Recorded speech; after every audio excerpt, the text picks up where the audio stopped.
in Cleveland. It's going to go down Friday night, November the 10th.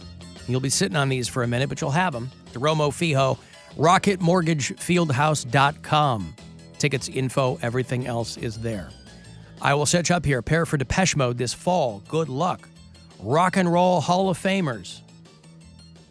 Call 216-578-1007 or 800-348-1007. What feels great to do is absolutely free, can be done by yourself, and yet no one ever mentions it. It's the Alan Cox Show on the Buzzard. WMMS.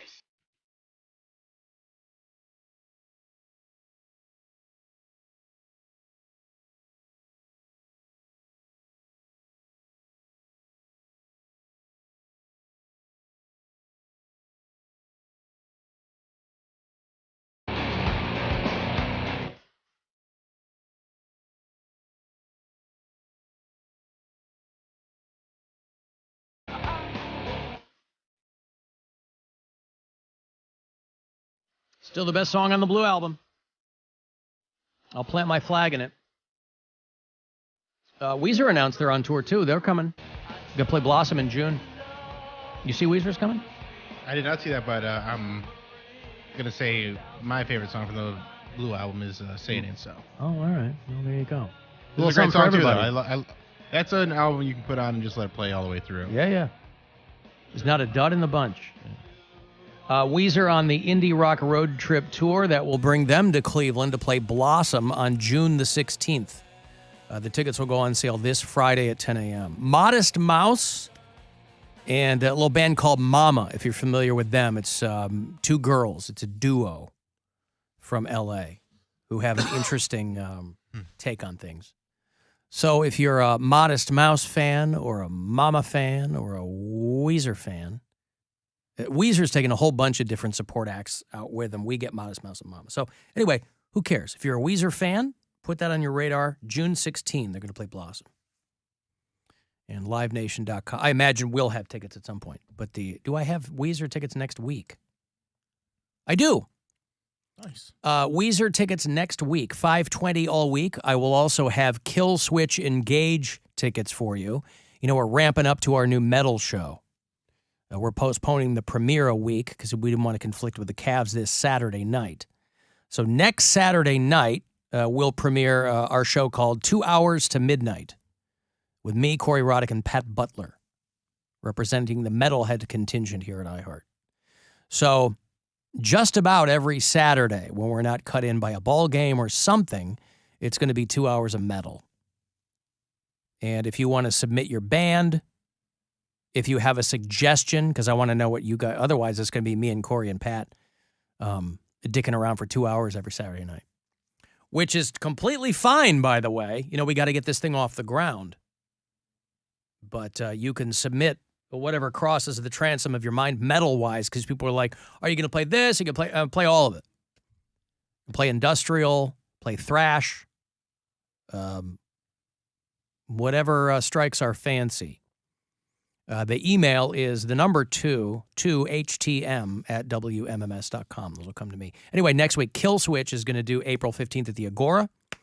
Leonard Skinnard is doing the Rock in CLE concert. That's the Western Reserve Land Conservancy fundraiser. Leonard Skinnard is going to play that. That's May 20th at Nautica. So if you're a Skinnard fan, not even sure who's in that band anymore these days, but Skinnard's a great live band. I'll have those for you next week. And then we'll put you at an advanced screening of Scream 6. So it's set in New York City, I think. Scream in the city. I think I've only seen the first Scream movie. Oh, really? And I was like, yeah, that's all right. Yeah. I like the Scream movies. You keep going back to the well. This is number 6. I think Courtney Cox is the only original person who came back. I don't think Nev Campbell. Nev Campbell was like, yeah, they didn't really want to pay me anything. I wanted to come back and do it, but when they told me what it was they was gonna pay, I was like, nah, no, thank you. If that's how little you value my character in this franchise, then I'll go off and do something else. I don't know if David Arquette, Because were they making Scream movies when David Arquette and Courtney Cox were married? They probably met on the Scream set, Yeah, I think right? that's where they met. Yeah. So I'll have all that stuff for you next week. Cavaliers are off tonight. They're going to be in Boston tomorrow night to play the Celtics. And then back here at home on Saturday to play the Pistons. A short week for us because we'll be preempted by the Guardians on Friday afternoon. That's a 3:05 first pitch from Goodyear against the Cincinnati Reds. Hey, speaking of Reds, I got vagina news here for you. Vagina news. This is a wild story. It's a local story. A company that makes sanitary pads. You know what those are? Oh, yeah. Napkins. Yeah. What an innocuous name for those, by the way, right? Sanitary pads, they go, we'll call them napkins. There's a whole generation of women, older to be sure, but an entire generation of women who had to deal with their menstruation pre-tampons. If you go way back, they had belts on them. They had straps way back in the day to hold them in place. That's why the big selling point for a while was beltless maxi pads. I mean, this is probably going back to the 60s and 70s. I know my own mother was a pad person. You know, I'd go into the linen closet or something, and she'd have boxes of pads. My mom, I don't think she'd mind me telling you. Strike that. She would very much mind me telling you. My mom was not a tampon person. But there were a lot of people, it's probably a generational thing. But there's a company who makes sanitary pads, and they're suing an Ohio magazine in federal court. Jewel Sanitary Napkins, LLC. They're based out of Atlanta, and they make them under the brand name Reign, R-E-I-G-N. They're suing Motherhood Magazine, which is based in Millersburg. I don't know if it's an Amish publication. You know, it's Amish country out there. But they're suing them because this magazine published a letter that said that sanitary pads secretly transmitted the corona vaccine. Let's think about that. People who are so anti-science, so anti-vaccine, that somebody published a letter, sent in a letter saying, these sanitary pads, and gee, a more direct delivery system you couldn't even conceive, were transmitting the corona vaccine. The batch scene. Bill Squire, Friday night in Warren, Ohio. That's right. At the Underground Lounge. Tickets in advance, $20 at billsquire.com. Get them. Jewel CEO Demond Crump said, when I saw the article, I felt utter disappointment. Our Amish distributors, there's my answer, were believing these lies. An article like this can wipe out our entire market share in the Amish community, right? Amish, they ain't putting things up there. No. Pads only. They're dabbers. Yep. They're not. Taking a big old hit. I can't believe they're even buying pads. You think that I'm they'd be surprised using that- hay or yeah. something. Yeah. Well, I don't know about hay, but like goat or like wool. Goat wool? Really like, in like a sheep Ouch. wool. Yeah. Wool. They said, we're stunned that any publication would publish something so obviously Who's their main false. competitor down there in Millersburg? Because that's probably who is tied to this. Whoever the other top pad in the Millersburg area probably paid the publication to slander this pad company. Yeah. We're liable. Libel. Yeah, that's right. Libel when it's written, right? Motherhood Magazine publishes quarterly and caters in part to Amish women.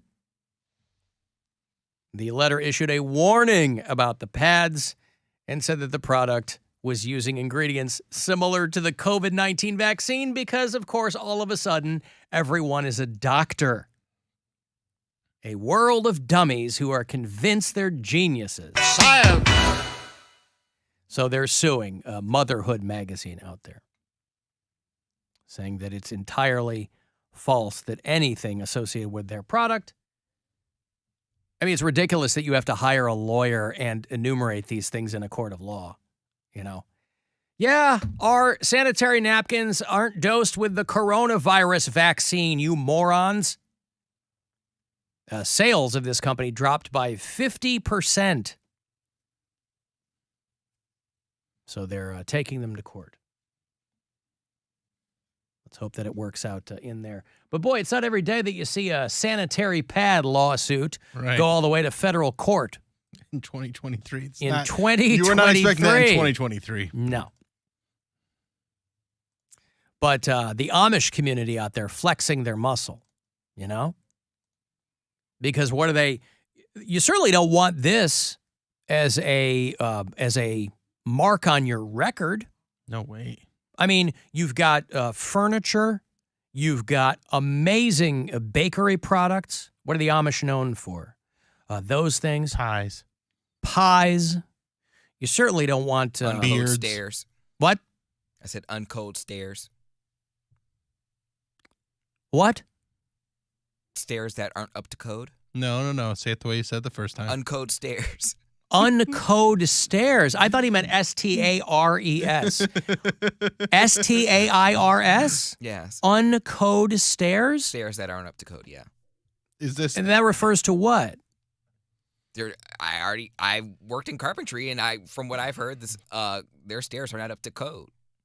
Up to what? I thought that they have their own set of laws or whatever. Yeah, but I thought that these people are raising barns and building structures all the time. I thought that the whole crux of the Amish construction paradigm was that it was rock solid. And now you're casting aspersions on their stair-making abilities? They're uncode. Uncode stairs. Uncode stairs. I mean, you might get some cold stares from people who are out that way. Uncode stairs. Mm-hmm. Wow.